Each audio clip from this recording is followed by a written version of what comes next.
কিন্তু আমাকে ডিভোর্স দেন, আমি কিন্তু রিয়ামণিকে ডিভোর্স দিচ্ছি।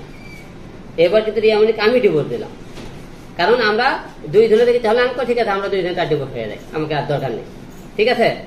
আচ্ছা, ভিডিও বানায় দিনের রাতে দুইজনে মিলে বাইরে যায়, দুইজনে মিলে নাচানাচি করে, বিভিন্ন 300 ফিট দিয়ে রাত বেরাত ওরা ঘোরাফেরা করে, রিয়ামণি আর রিয়াজে। তারপরে দেখলাম কে এত বউ আছে ভিডিও করতে, আমি এসব ঘুরতে দিলাম না, আমার বাবা অসুস্থ, আমি বাবাকে নিয়ে ব্যস্ত, সেটা নিয়ে আমি থাকতে চাই আর কি। তারপরে কথাবার্তা বলার পরে সে মনে করে একসাথে হট করে দেখলাম গান গুন। তারপরে মনে করেন যখন শুনলাম ডিভোর্স হয়ে গেছে, সে আমাকে করলো ভাই আমাকে তো ডিভোর্স দিচ্ছে। আমি কে ডিভোর্স দিচ্ছে? করছে অভি। কেন?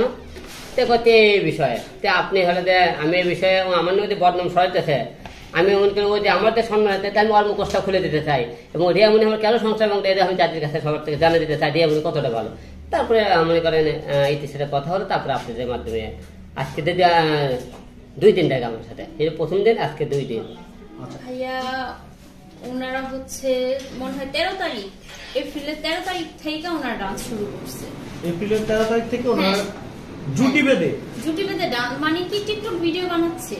মানে মূলত যেহেতু রিয়ামণি ভাইরাল, যেহেতু ভাইয়া একজন ভাইরাল পার্সন, ওনার ওয়াইফ মানে তো ভাইরালই। রিয়াজে চাইতেছিল যে আরো ভাইরাল হইতে, মানে আমার দিয়ে ওনার হচ্ছে না। 3টা বছর যে দুইজন মানুষ এত কষ্ট করে এত যেন এত বড় করলাম, মানে আমার কষ্ট, মানে আমার দিকেও তাকাইলো না। আমি তার ওয়াইফ, কষ্টের কথা বাদ দিয়ে দিলাম, আমি তো তার ওয়াইফ। এক মানুষের যদি কুত্তা বিলেও বলে এক মাস না 2 মাস বলে, তার প্রতি একটা মায়া হয়, সে কোনো মায়া করে নেই। আচমন্ডাই মনে করেন সংসার ভাঙলো এই একই কারণে। সেই ঠিক নুসরাতও একই কাম করলো, যে আমি অন্য জায়গায় কাজ করবো যেমন ঠিক, কিন্তু সে মনে করেন সে 10 জায়গায় কাজ করবে গেলো, কিন্তু সংসারটা সে ভেঙে গেল। কি কারণে? 10 জায়গায় কাজ করবে, আমি ঠিক আছে কাজ করে ডিভোর্স দিতা। আর রিয়ামণি কি গেল, এখন ঘটনা হলো কি, বাংলাদেশের একটা কুঠিতে বাবা মা এবং একটা তার জামাই চাই তার বউ তার সেবা করবে, স্বামীর কথা মতো চলবে বউ, এবং সে বাবা মার সেবা করবে। কিন্তু আমি আমার বইয়ের থেকে না পারলাম আমার বাবা মায়ের সেবা। সে 1 দিন 2 দিন আপনাদের গেছে, যায় দেখালো না, সে সেবা করছে, কথা বলতেছে মানুষের সামনে। আমার 3টে সন্তান, সে আমার সন্তান কোনোদিন ভালো মতো সে আমাকে আদর করেনি। যখন আমি ঢাকাতে নিয়ে আসতে 1 দিন 2 দিন আমি কোনো এক সন্তানের সাথে মিশে না কেন? তুমি তোমার সন্তান হোক, তুমি হলে যে ভালোবাসা যতটুকু আমার থেকে পাই, তো তুমি আমার সন্তানের কতটুকু ভালোবাসা দিতাম? তাকে এলো আমাকে দুঃখ থাকে আমার বাবা এবং তার হলে মনে করেন দাদা, আমার মা, তারা মনে করছেন এমন আরে তোমার আমার 3 ছেলে বুঝবে দেয়নি তার মায়ের অভাবটা গেল। আমি তাকে হসপিটালে সেবা করতে বাবার পাশে পারলাম না। তারপরে মনে করেন কোন জায়গায় কাজকর্ম মানা করলে আটকাতে পারলাম না।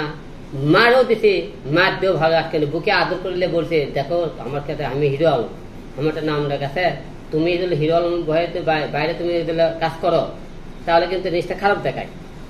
তা তুমি তাই কাজ করো না, তেমন কোনো কাজ করো না যে যাতে তোমার হলে যে আমার মান সম্মান দেয়। তাকে আমি মানা করলো, মানা করার পরে সে করলো কি মনে করেন আমার কথা শুনলে না, কোরআন শরীফ ধরালাম তাও করেন। তো এইরকম মেয়ের সাথে ভাই স্বামীর অবদ্ধ মনে করেন এতবার তাকে সুযোগ দেওয়ার পরে এই মেয়েকে মানে হান্না করে বাংলাদেশের কোনো ভালো ফ্যামিলির লোক, কোনো ভালো একটা পুরুষ এই মেয়েকে কোনোদিন বিয়ে করবে না।